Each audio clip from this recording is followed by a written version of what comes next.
4 สลึงเป็น1 บาท 4 บาทเป็น1 ตำลึง20 ตำลึงเป็น1 ช่าง20 ช่างเป็น1อย่างไรว่ามีมีตั้งแต่20 ช่างแล้วมีตั้งแต่20 ตำลึงเป็น1 ช่างสมัยนี้ว่ามี20 ช่างเป็น1 หาบ20 ช่างเป็น1 หาบดูเขาแสดงว่าเจ้าก็คือตื่นคือ20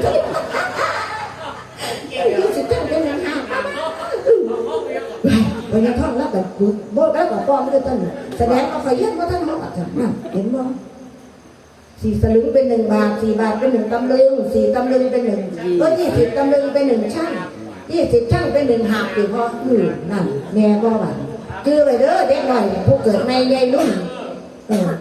ตะกี้ผู้คอยได้เรียนอยู่นี่สมัยตะกี้อยากเกี่ยวกับการเรียนเร่งอุตสาห์มีวิชาเหมือนมีทรัพย์อยู่นับแสนจะตกถิ่นทางใดก็ไม่แฟนแม้ข้าแกงก็พอยังประทังตนสมมติม.2จังได้เรียนผู้คอยเรียนแต่อายุป.4